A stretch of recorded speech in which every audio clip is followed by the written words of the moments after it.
and welcome to Decarbonize, the clean energy podcast from Fresh Energy.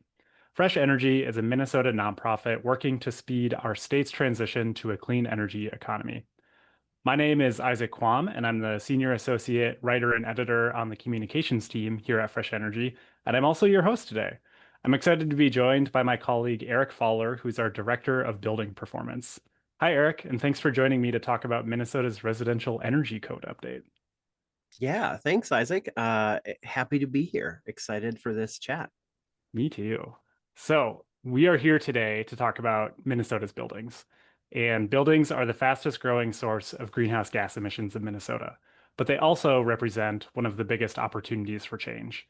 And a key way to cut those emissions is by making our homes and buildings more efficient and climate friendly through residential energy code. The energy code sets the baseline for how new homes are built. And so when we make that code stronger, every new residential building will be built cleaner and more efficiently. That's why updating the code is such an important step toward a carbon-free future. And right now, we're at a really big milestone in that process. So back in August, the Residential Energy Technical Advisory Group finished its review of the 2024 International Energy Conservation Code for adoption in Minnesota. And Eric actually served on that group for 2 years. So he's been deeply involved in shaping all of these updates. And while the final code won't be in effect until 2027, this recommendation that they made marks a really big step in how Minnesota will build homes that are more efficient, affordable, and climate friendly. So that all kind of sets the stage for what we're going to be talking about today with energy codes and helping to reduce emissions from Minnesota's buildings. So, Eric, before we dive into the specifics, can you give our listeners kind of what's the big picture here? Why do building energy codes matter so much for Minnesota's climate goals and for regular Minnesotans? Yeah, absolutely. So the first thing I would say is, the Energy Code is one of the books in a big set of Minnesota building codes, and these are a consumer protection so that we know across the state, when you walk into a building, that you are going to be safe, that the building is going to be durable, and also that it will be comfortable and energy efficient. And so the energy code makes sure that all new buildings, all new homes, specifically the residential energy code we're talking about today, makes sure that all new residential buildings will be as responsible as possible, with the energy that they're using. And this is, you know, this is very different from, maybe some of our listeners are going to be familiar with certain types of building certifications that go beyond code. Think about LEED or Passive House or Zero Energy Ready. These are awesome examples of, sort of, strivers and great examples of the direction that we're going. Those programs on their own still represent, a smaller portion of new buildings, whereas the code, it sets the floor for, all new construction across the state. It has, the code is mostly something that impacts new buildings. There is a little bit of an impact on, old or existing buildings, in that sometimes larger renovations will trigger code requirements, so that you have to do something a certain way when you update it. But that's not all the time. There's a trickle effect as trades adopt the practices from the newest codes and manufacturers create products to meet the new codes. But for old or for existing buildings and decarbonization, we largely look to other policies besides the code. um, However, what we do with new buildings matters a ton. You you mentioned the emissions picture, and this is just like really striking to me that our greenhouse gas emissions from residential and commercial buildings in Minnesota are not going down, they are still going up, right? And a big driver of why those emissions are still going up is particularly the expansion of fossil gas as we build out new buildings and developments that still are connected to the gas system.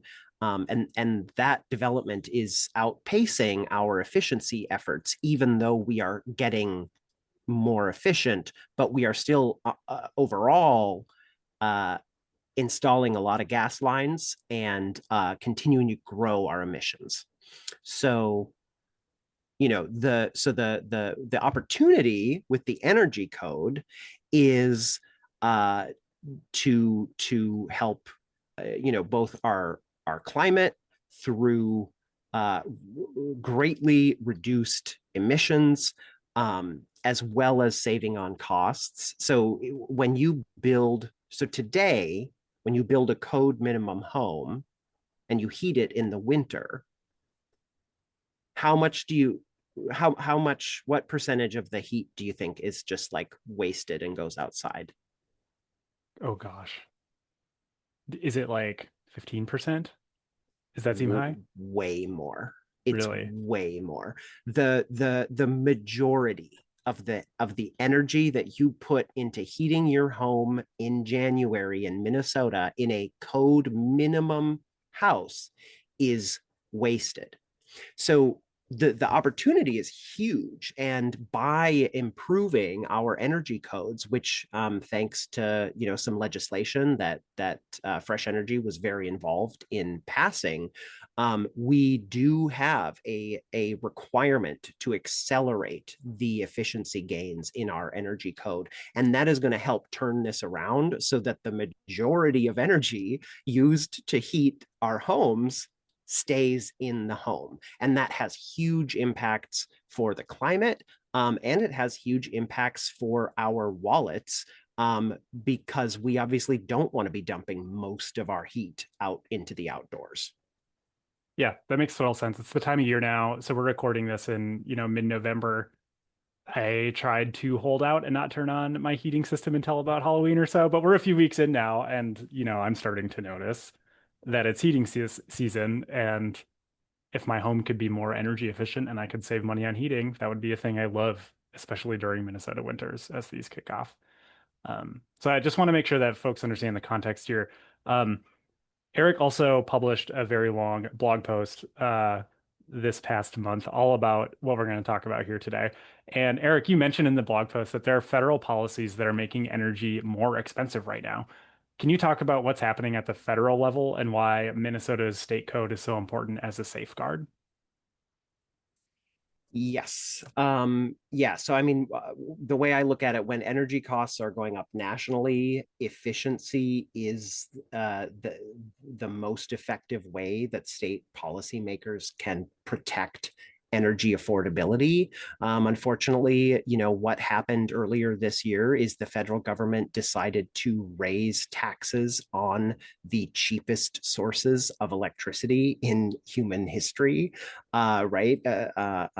Which is solar and wind. That is going to have an impact on our bills. We're also looking at projections for methane or fossil gas costs continuing to rise, especially as the US is exporting more liquefied natural gas. That exposes us to global prices for that commodity, which has like historically been extremely cheap in the United States. So, I mean, there's only so much that Minnesota can do about what is happening at the federal level. And one of the things we can do is align our policies and our resources to make sure that our buildings are sipping energy instead of guzzling it. And not just dumping tons of that expensive, expensive hard earned heat in the middle of winter into your yard, and instead, keep that energy in your home. Uh, it yeah, it is a one-time investment that lasts the life of the home, right? So you put a little more in at the beginning in order to have a home that is going to be permanently more affordable to heat, cool, and also just more comfortable to live in. All right, let's get into the good stuff. So the TAG, the Technical Advisory Group, they recommended 7 major improvements to Minnesota's energy code that will hopefully take effect in 2027. And that's part of the reason why your work is so important is these code updates take years to happen. This isn't something that we're doing twice a year or something. These are multi-year long things. And so when we're thinking about how to build buildings in Minnesota better, we need to be working right now so that we can actually meet our emission targets down the line. And I was hoping to talk to you to walk through each and every one. And Eric, feel free to get technical, but also help us understand what it means in practice for a homeowner or someone building a new home. So, our very first recommendation that's a major improvement to Minnesota's energy code is about air tightness standards. Now, I think most people get that you don't want air leaking out of your house, right? What you were talking about before with the majority of heat just being wasted and exiting your house.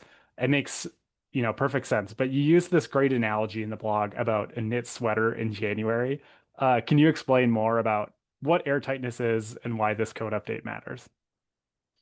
Yeah, absolutely. I think insulation has a lot bigger profile in the public, maybe, in terms of its importance in our buildings.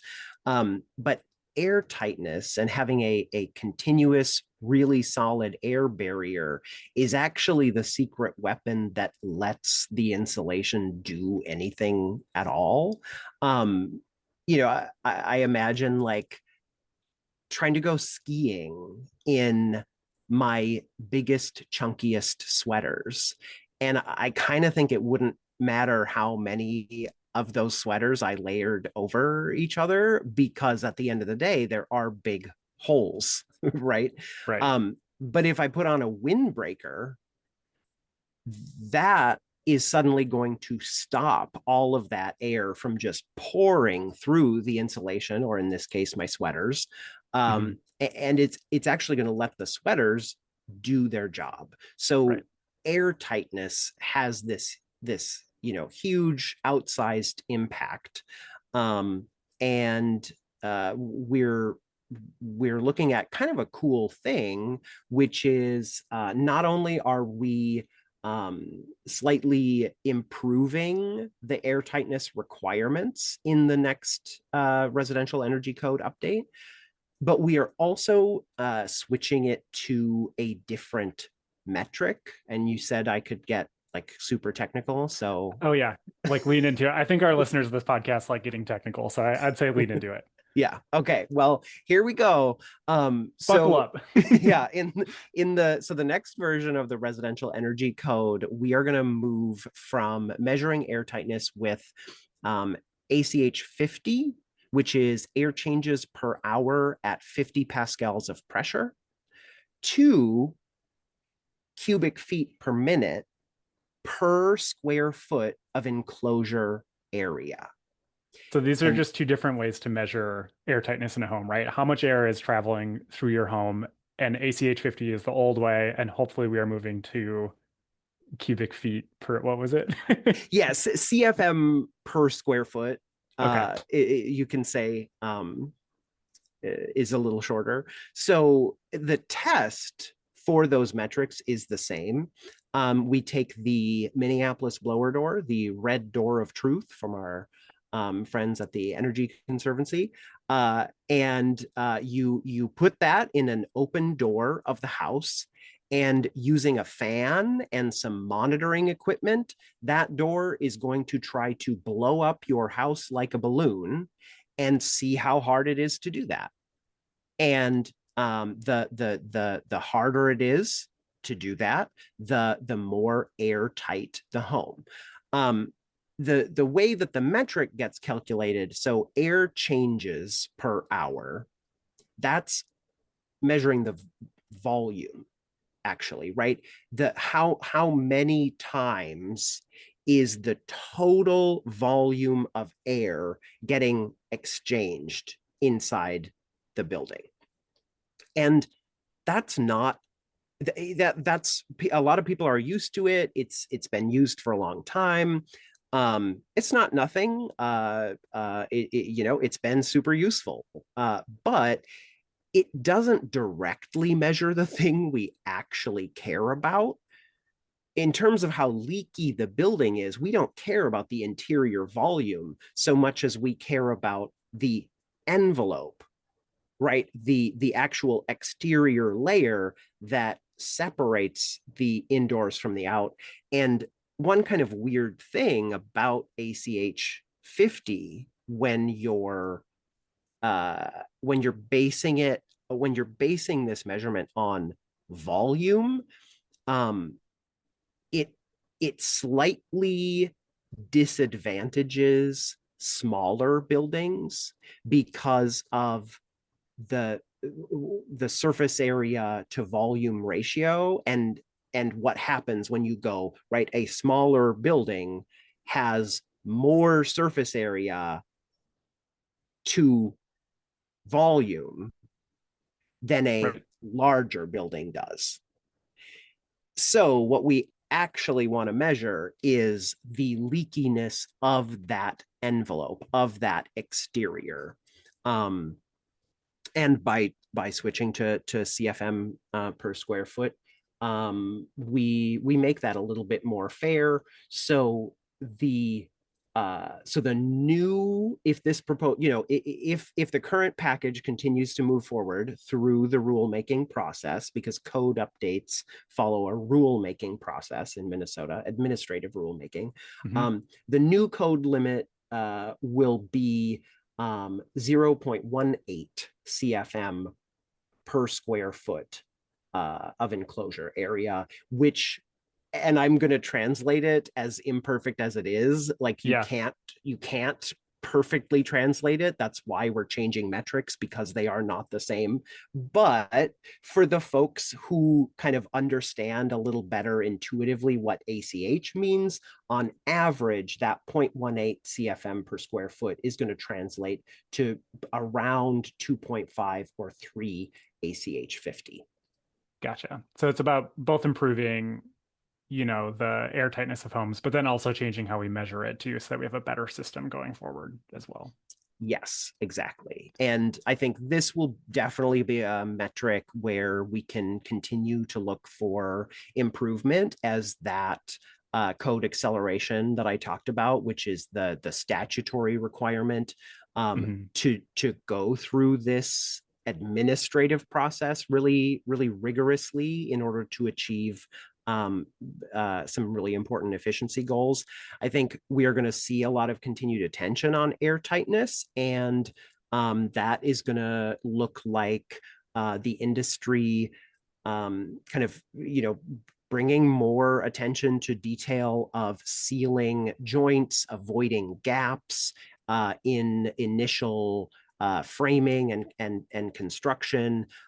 When we have trades coming in and putting a hole in the exterior sheathing, we're gonna want folks to get used to one cord or one cable, or as folks say in the business, one penetration uh you know uh per uh one pe- I know One we're not. penetration per cord. Yes, thank you. Rather than trying to shove, a bunch of cables in one hole, and then that's kind of impossible to seal. That's actually so now I'm thinking about my home and I know that I have multiple cables going through one and I have a whole bunch of putty around it and I know that it's very imperfect. It goes to my basement and now I've been curious about doing an energy audit because I can tell that there is definite airflow coming through there. Yep, Despite yep. how much I try to seal it, it's not perfect. So that makes sense. Yes, when you try to do a bunch through a single hole, it will inevitably be a weak spot. Makes sense. Okay, so that's all about number one. Number two, the second improvement that we really like is duct leakage testing. Now, I think a lot of us, maybe most of us, have lived at that bedroom at the end of the hall that's always way too hot or way too cold, and it seems like your system never really adequately heats or cools it. Is that what we're solving here with duct leakage?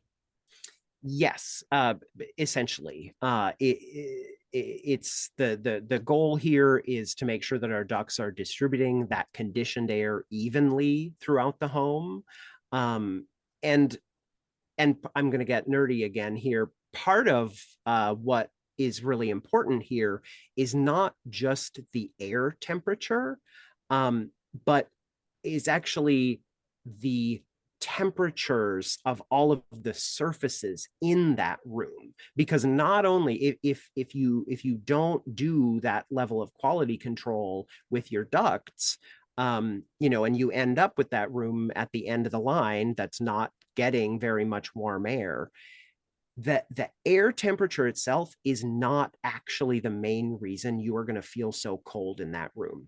The reason is because the mean radiant temperature, the average surface temperature of everything around you, is going to be really low.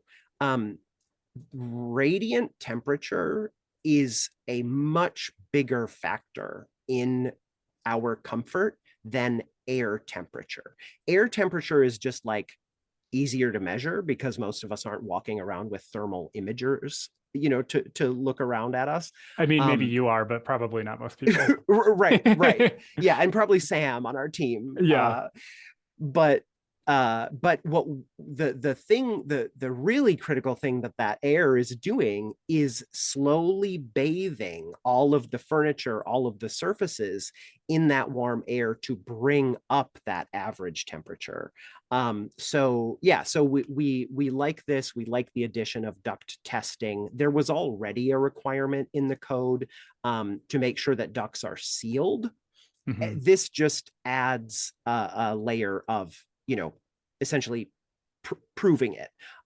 Some quality control that looks very similar to the blower door test, where you're going to try to blow up the system and see how hard it is to do that, and that kind of shows you not only how leaky the system is, but can also help identify when you pressurize that system.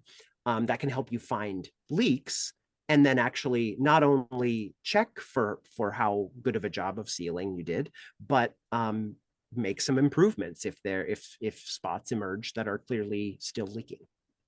You're getting through this, and it sounds like a lot of these updates are just really common sense things where, I mean, I think every homeowner would want their duct system to be efficient and working well and doing its job. And it seems like a lot of these improvements are just like small improvements so that your home performs better, which benefits everybody. Is that kind of like the overarching theme of a lot of these?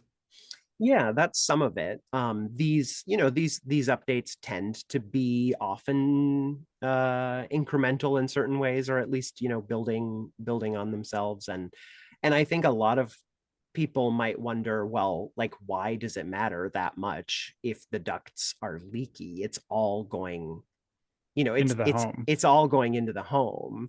But the distribution really matters. There's a reason. If you picture, so I don't have forced air in my home, we have radiators. There is a reason why radiators so often go right by windows, and it's because the place where you most need that heat is right there by the window, which is going to be the coldest place if it weren't for that radiator being right there. So the location, the distribution, I know I'm using an example from a different heating system in order to make a point about a forced air heating system, but Right. the point is that the location and delivering that warmth in the right location really does matter.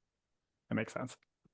Okay, number three is stronger insulation requirements. And this is where it gets technical. You talk about R values and cavity insulation, continuous insulation, and thermal bridges. I know a few of these. So I insulated a camper van to camp in the winter. And so I know a little bit about R values. and I know a lot a bit about thermal bridges, but cavity insulation and continuous insulation are not things I totally get, though I think I have an idea. Can you break down what all of this means and what's actually changing with this code update for insulation requirements? Yeah, this is going to be a big deal and really exciting. The so the current Minnesota code, energy code requirement, if you imagine a regular wood framed wall, is going to be R20 in the cavity. Okay. And yeah, and what that means is that there's only insulation in between those studs.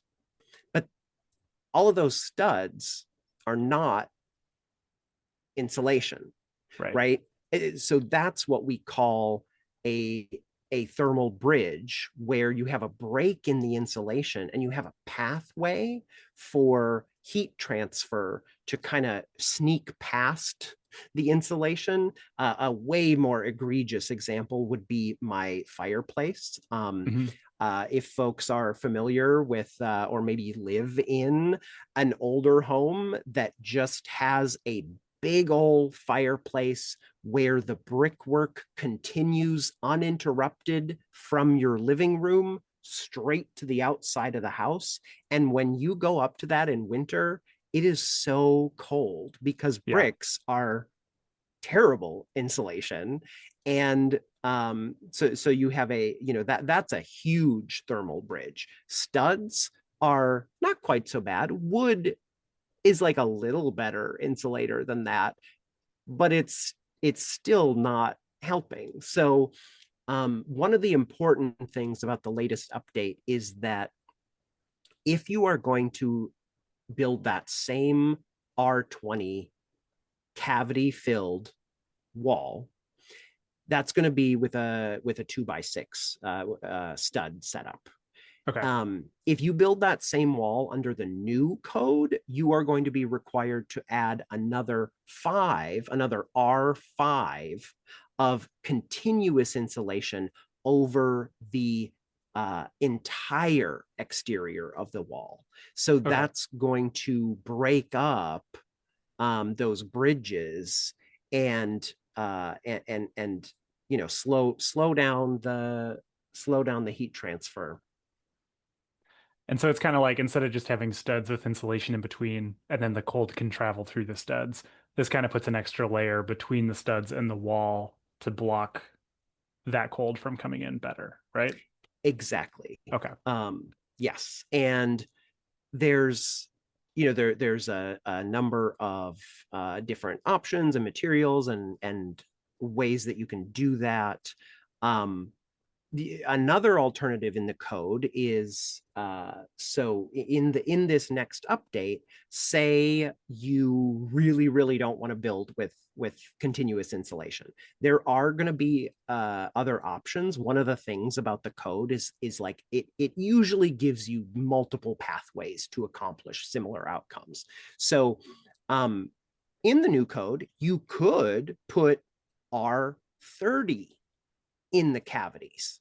Now, the only way you're going to be able to fit R30 in those cavities is if you build using 2x10s. So now you're going to have a thicker wall. Your 2x10s are going to be stronger than your 2x6s. So you actually need fewer of them. So yes, you will still have some thermal bridging from those 2x10s, but the R30 in the cavity is really strong. You're going to have fewer of them because the 2x10s are stronger and you don't need as many. And that creates kind of another alternative. And that's also kind of nice too because it gives people and it gives builders more options for how to achieve a good outcome, right? There's not like one way we need to do the thing. It lets builders kind of have multiple ways a little more, right? Exactly. So we'll be able to, probably one of the most common options or implementations that we will see will be an inch of foam on the outside. You know, I mean, there are definitely downsides to foam. It is, you know, chemical based, very carbon intensive to manufacture, so we don't love that about it.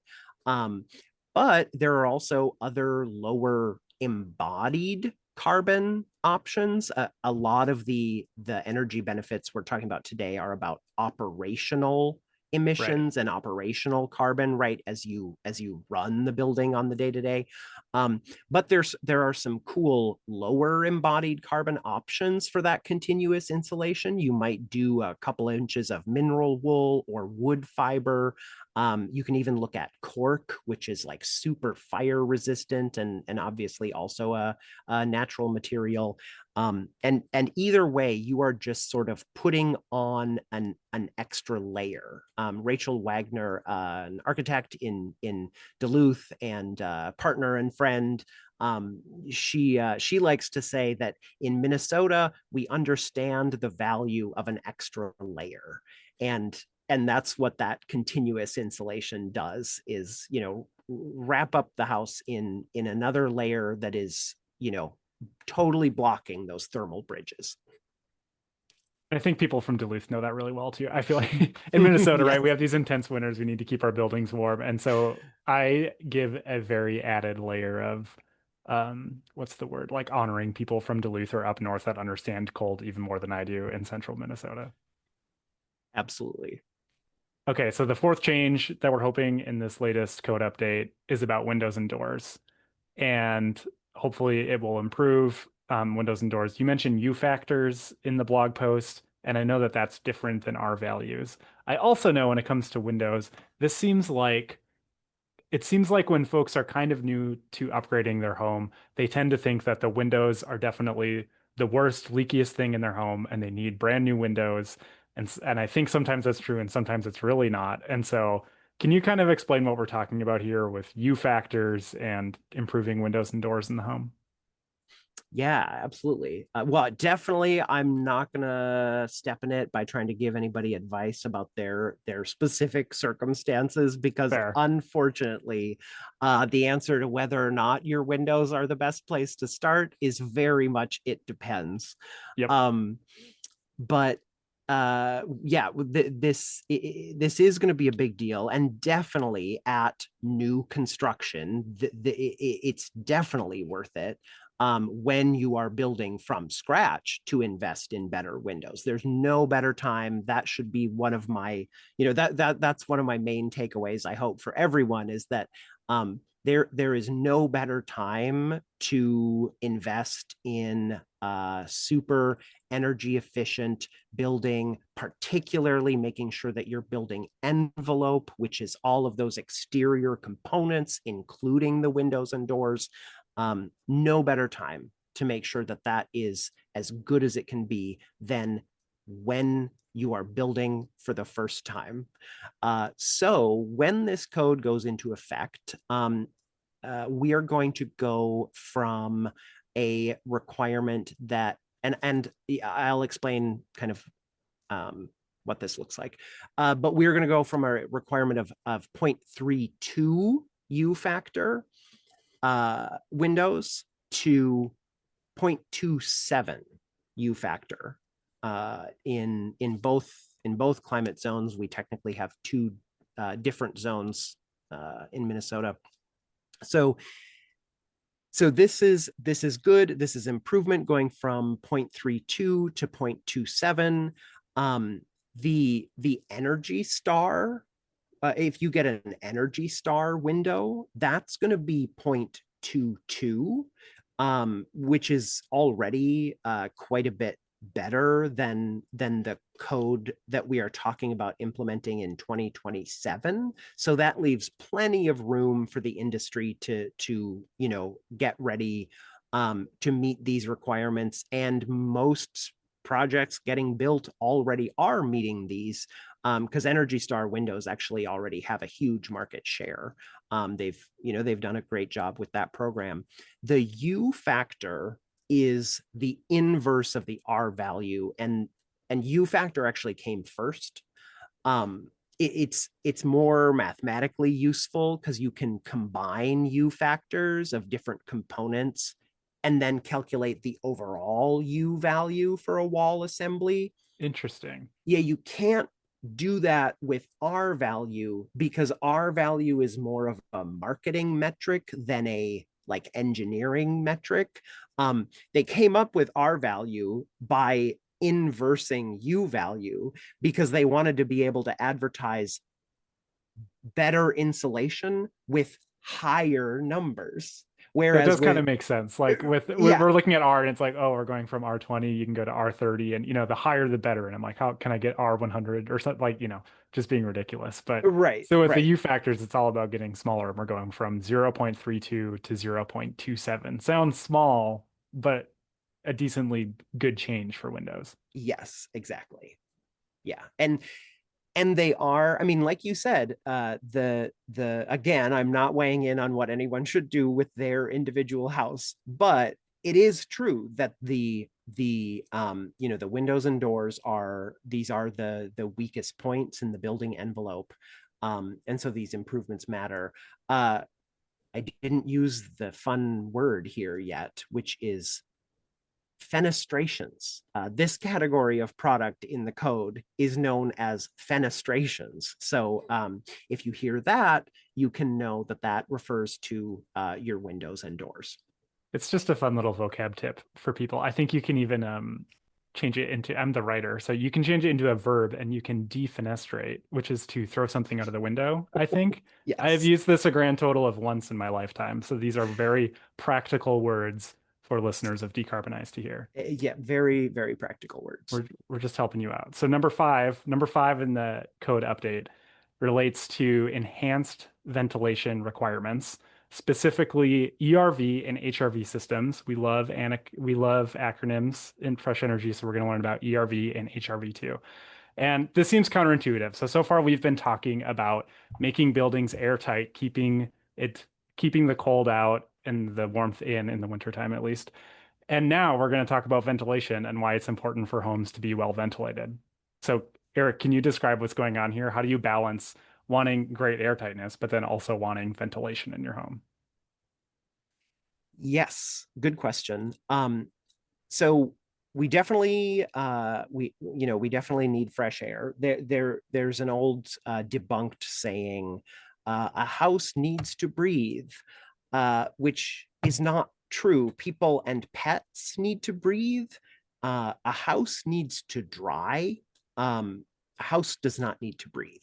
And actually, uncontrolled air leakage through walls is a terrible ventilation strategy, because that uncontrolled air movement is going to carry moisture.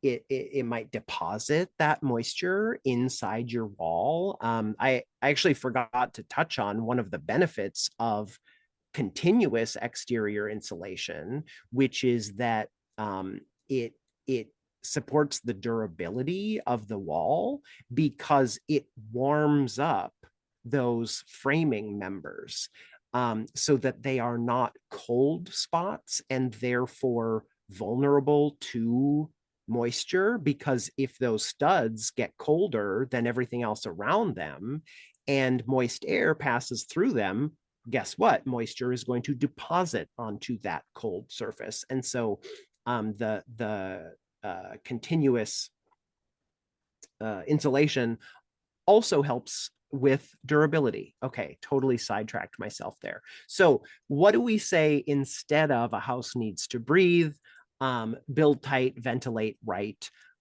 We do need fresh air for people. The house does not need to breathe. So the current code in Minnesota does require balanced ventilation, but it doesn't require energy recovery ventilation. And this is super cool. So imagine um, imagine that your strategy for fresh air is just opening the window, but it's January. So that fresh air comes in super cold. It makes you really uncomfortable.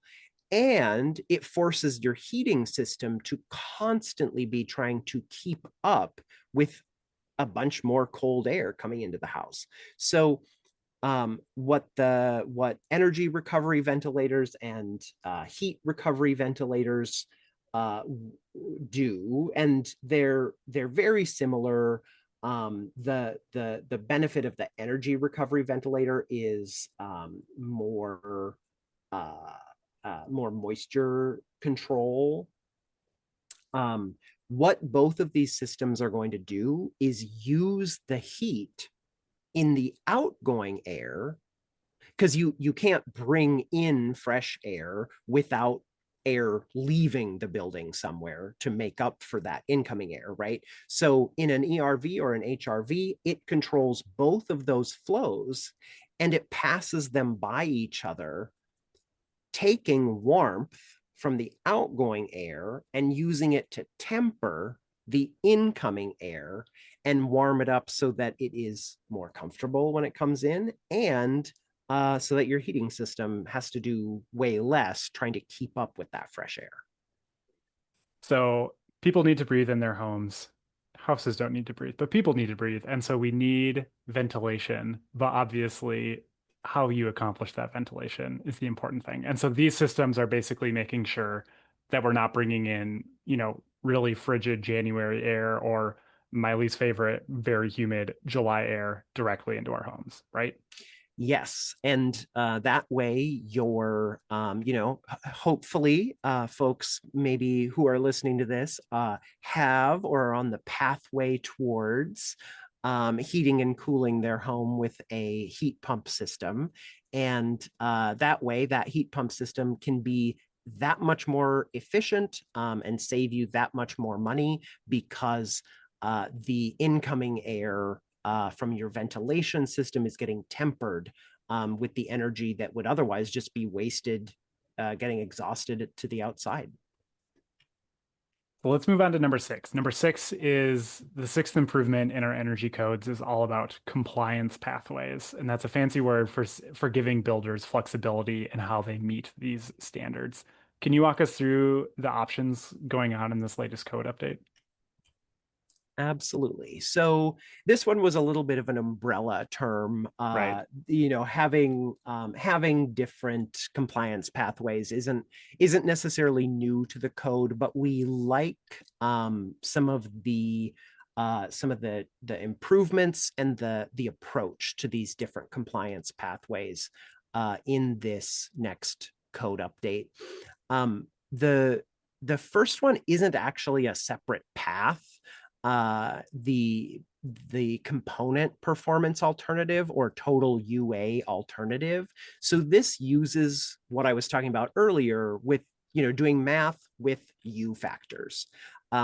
If you want to put in one window that doesn't actually meet the minimum code requirement, but you make up for that efficiency somewhere else in the wall, or maybe with other windows, or maybe with a really excellent fancy door that is super airtight and well insulated, you're allowed to look at the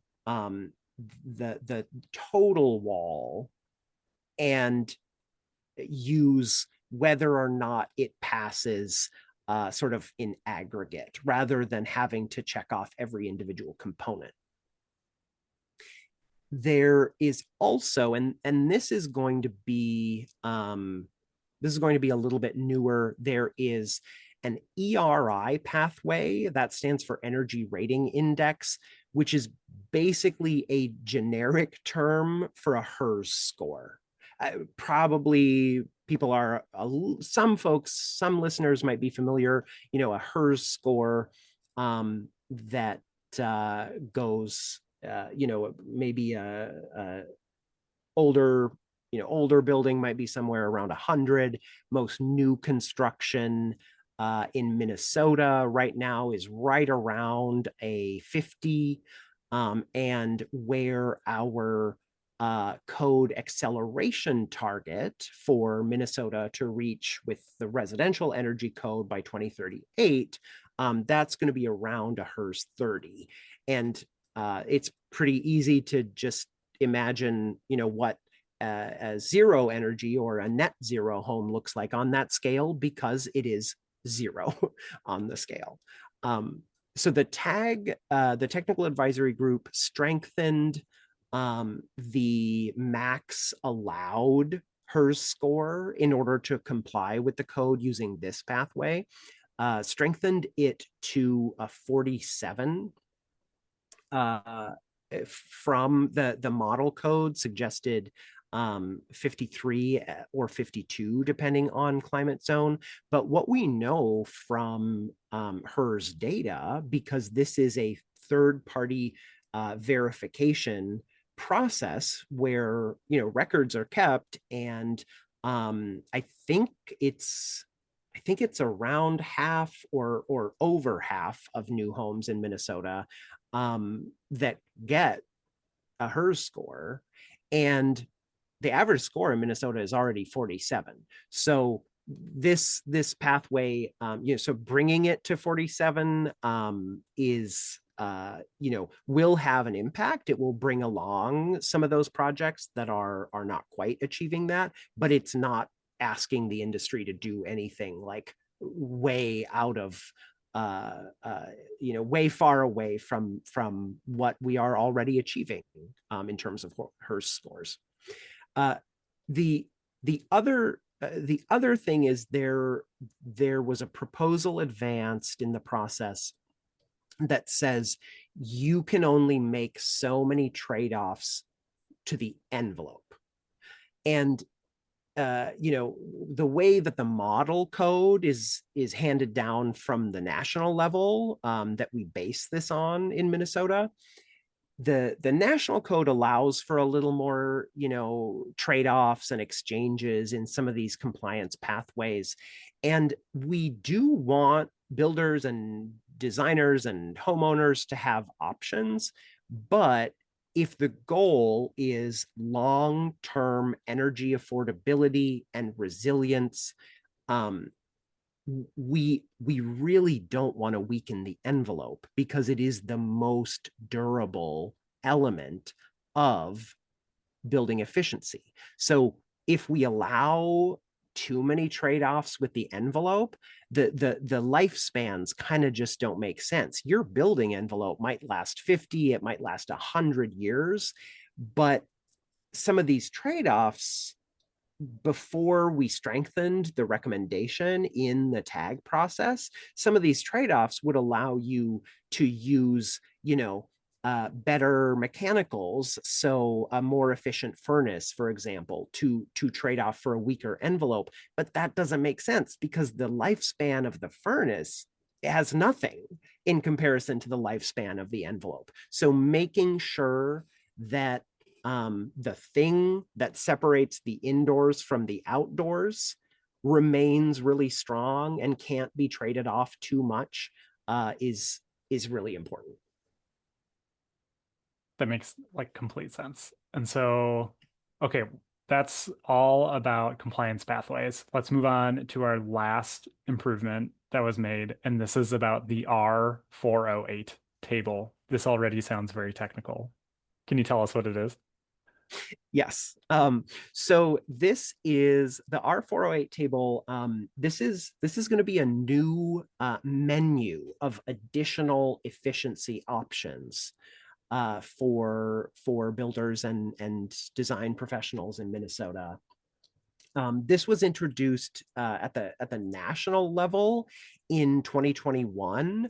I think a lot of folks prefer the way that it kind of evolved in the 2024 IECC process, which is the base for this code update that we're talking about. So it is the R408 requires 10 credits of additional efficiency, and then gives you a menu of options to fulfill those requirements. And some of those options would be, extra air tightness, or having a certain type of heat pump system, or having a ground source heat pump system, some folks refer to as geothermal. You can even get points for things like compact hot water distribution. And this matters because, you think about like uh, having a network of relatively thin pipes going throughout the house that are supposed to be carrying really hot water that you put good money and good energy into heating up, but then pardon me, but then if you have a really kind of complex inefficient pipe system where it's weaving all throughout the house, you're going to lose a lot of that heat. So a compact hot water distribution is an example of one of these ways that you can get extra points.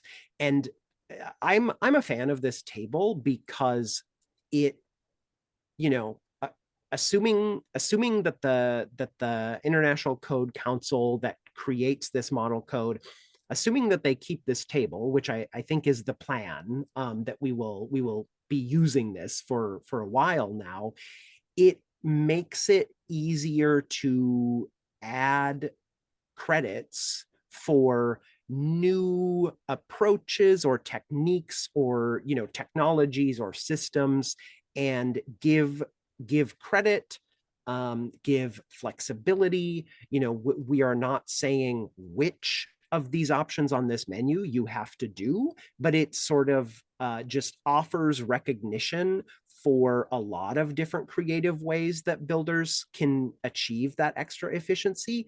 And in the code making process, it gives us the flexibility to keep adding to and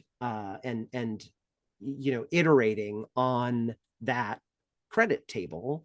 I think we'll see. I think that'll be an area of development where we'll continue to see more technologies and techniques go on there to continue giving the industry options and flexibility as we go towards this 2038 target required by statute.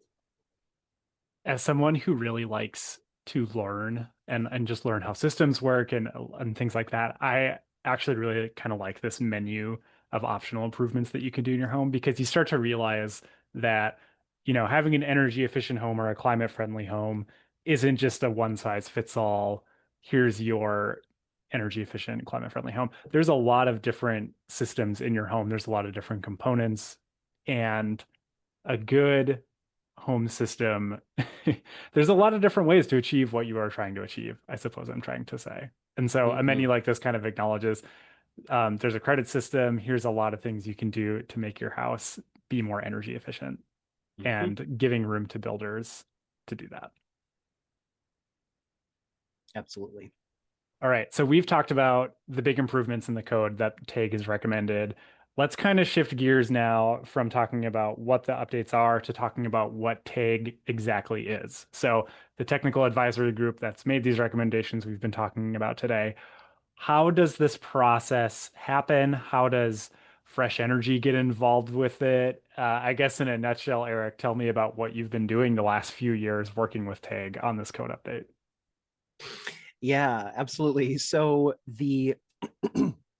I think maybe the technical advisory group could be described as a sort of subcommittee appointed by the sort of next higher up body, which is called the Construction Codes Advisory Council. And this is a committee or a council that is established in statute in Minnesota. It has members appointed in order to represent certain perspectives and groups, and it is in charge of overseeing a lot of the code development process. the Construction Codes Advisory Council would not have time to go through line by line every single code book update. Like I mentioned, there's multiple different books in the Minnesota Building Code. It's not just the energy code, right? So the CCAC, Construction Codes Advisory Council, delegates the line by line review of each new code to a technical advisory group. Now that process has wrapped up, in the case of the residential energy code, that recommendation from the tag is going to be presented. I'm actually, depending on when you're listening to this, presumably this is in the past. For me, it's not in the past, but on coming up on Friday, November 14th, will be Construction Codes Advisory Council meeting. They vote on whether to move that recommendation forward. There are a few other steps. There is a durability review that happens at the staff level at the Department of Labor and Industry. There's a possibility of legislative review if the committees with jurisdiction so choose. I don't know that I expect that in this case. The governor's office weighs in. I said this out of order. The commissioner of the Department of Labor and Industry also approves the language. And I mentioned that code making follows administrative rule making process in Minnesota. That also means there is an opportunity for an administrative law judge to hold a hearing if 25 or more people request a hearing, and then there's a public comment period and a record established where the administrative law judge will determine what's lawful and appropriate. There could be additional changes at that stage. So I think I would expect that what is presented to the CCAC will be pretty close to what ends up in effect in 2027. But things could always change, and part of our role is to be there at every step of the process, to monitor, to make sure that we are speaking up for the improvements that are going to deliver on our efficiency requirements and climate goals, and make sure that we support a strong code at every stage that we can. I think that really explains a lot of Fresh Energy's work in general too, is knowing these pretty technical regulatory processes, or just many processes, not even regulatory, just processes in general, and following them along every step of the way to make sure that we are advocating for a better Minnesota, a cleaner Minnesota, a more efficient Minnesota. And as you were describing that process, there's all these different stages that it has to go through. This current iteration has been going on since 2022, but it won't be in homes until 2027. That's a really long time. Why does this process take so long? Yeah, it takes so long because there is a lot of text to review. I well, I won't go to the trouble of digging out my code book to show you because nobody listening to this will be able to see it. But if I were to, I would go get a book that is, I don't know, I think that's larger than the Bible. That is the 2024 model international residential code, which the energy code is part of. And the amount of text and the amount of simply pages and pages of information in this process is a lot. So that's part of why, is that there is just actually so much content to go through. And there's a lot of math, there's a lot of energy modeling that has to happen in the background to vet what goes into that. And then there are also a lot of opportunities for the public to weigh in, right? And that is also an important part of the process. There are requirements for how much notice is given before opportunities to comment or to weigh in.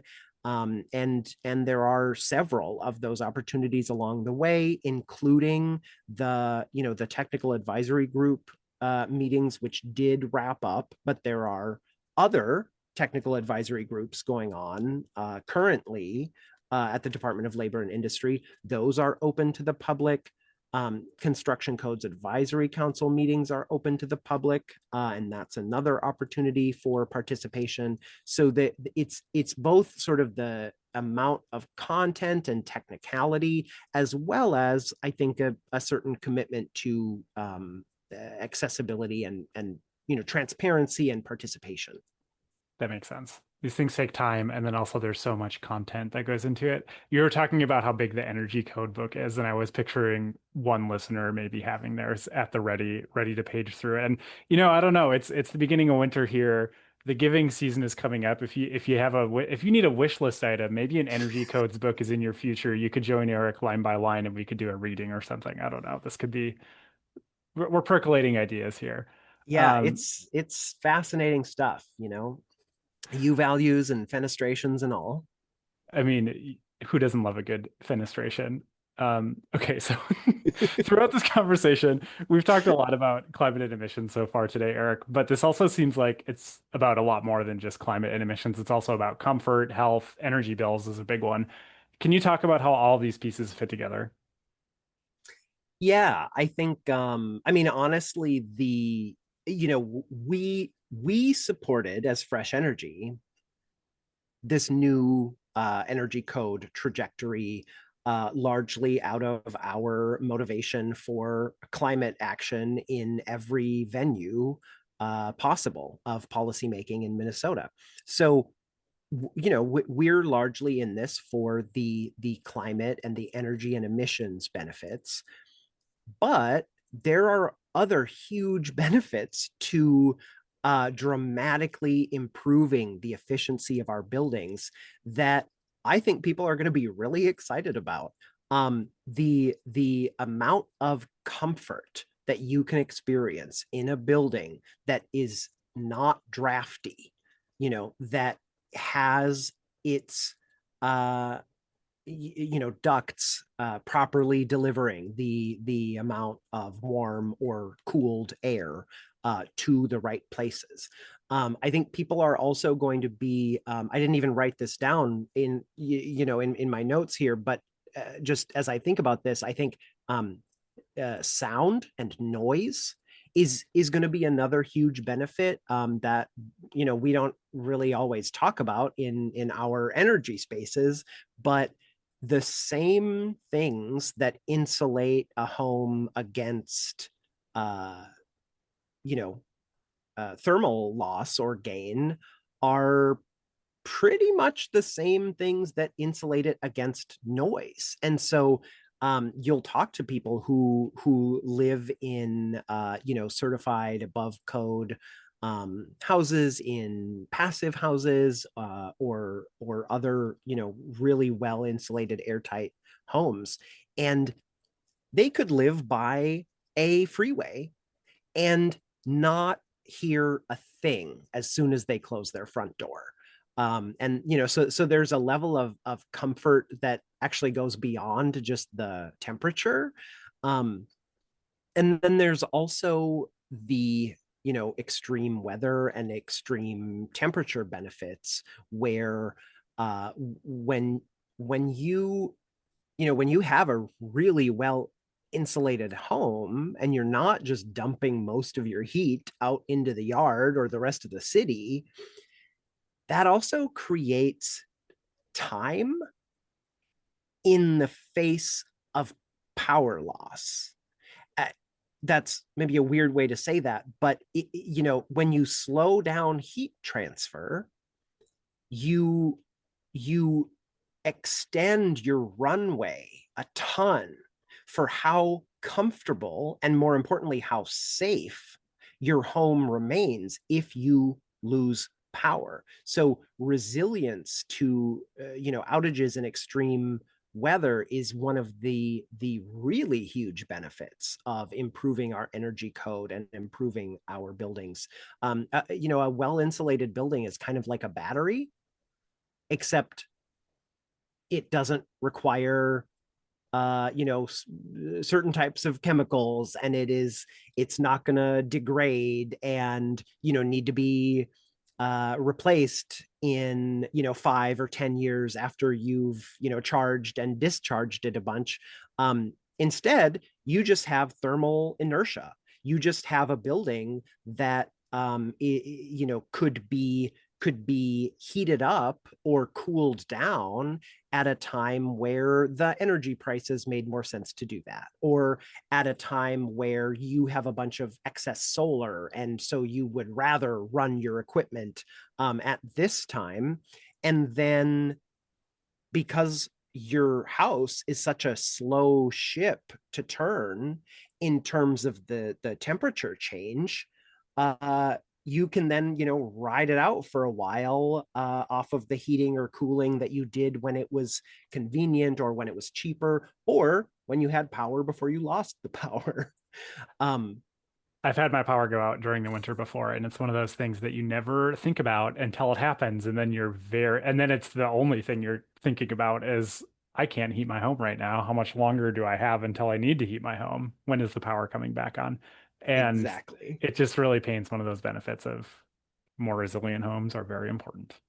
Yes, yes. And I mean, another huge benefit is, as we also increase safety requirements and stringency around combustion indoors, and how that gets managed, where and when it is allowed. And also, as we increase ventilation requirements, that has huge impacts for indoor air quality, and our health. I think presumably some of our listeners have also been following the science and the research about the incredible harms of indoor combustion.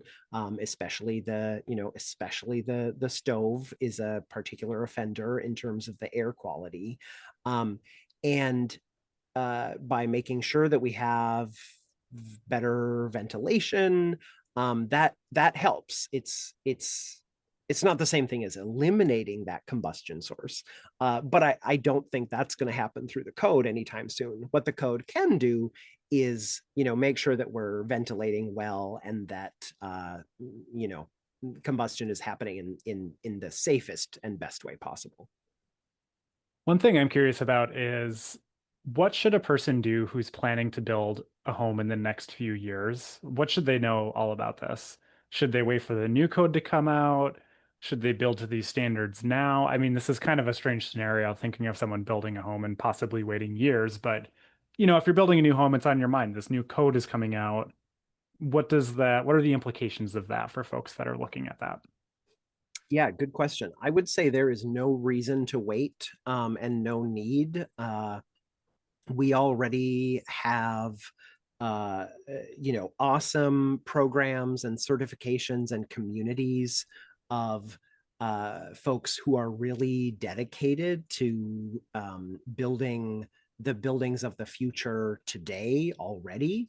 I would learn about building science. Even just if that's a new term, even just doing some research into building science concepts. There are groups around there. There's at least a Twin Cities and a Duluth um, BS and beer meetup. The BS stands for building science, and It sounds you'll fun. yeah, you'll find a lot of enthusiasts, including builders, and maybe you'll find your builder at one of those meetups. And those meetups are going to attract the professionals who are really focused on excellence and efficiency. You could look into Passive House Minnesota.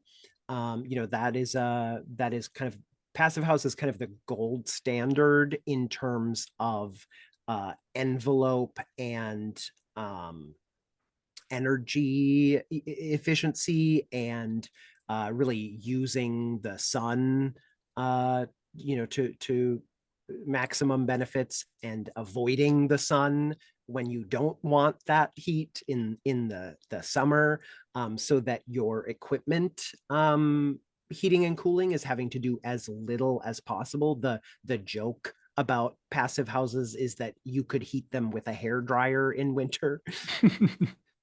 It sounds nice looking at energy bills, to be honest. Yes, yes. Another certification I should mention, zero energy ready homes. That's a DOE certification. And I mean, to a lesser extent, Energy Star also has a certification for new homes. It's nowhere near the efficiency level of a passive house, but if you don't know where to start, that's definitely another place to look into, would be Energy Star certified homes. It's good advice. I think especially too, you talked about BSMBR, and I think that when it comes to buildings, as someone who is not a technical expert in building science like you and Sam on our team, I think talking to people about your home is so helpful because I love researching things online, but buildings are truly unique and you can learn a lot online and by learning about these projects. But when it comes to your specific home and what the most bang for your buck is when building a new home or upgrading your existing home to be more climate friendly, there's really nothing replaces a good builder or contractor that you can talk to about your home specifically. Absolutely. All right, Eric. Well, thank you so much for walking us through this. I know this is really detailed technical work, but it's also very, very important for Minnesota's clean energy future and for making sure Minnesotans have comfortable, affordable, and healthy homes. Thank you so much for walking us through this today. Yeah, thanks for bearing with my deep dive into some of these details. Thanks. You can support Fresh Energy's work advocating for cleaner buildings and decarbonizing all of Minnesota equitably by supporting us this November for Give to the Max Day. Between now and November 20th, your gift will be matched 1-for-1 by a generous donor, which means your impact is doubled. Help support our work by visiting fresh-energy.org or by visiting givemn.org and searching for Fresh Energy. Thank you for subscribing to Decarbonize the Clean Energy Podcast. You can stay up to date on Fresh Energy's work at fresh-energy.org or follow us on social media. Head to our website for the latest news, to make a donation, and register for our upcoming events. Thank you to the band Palms Psalm for providing our theme song DGAF off of their album Otuhaka. Get the latest from the band at palmsalm.com. Thanks for tuning in.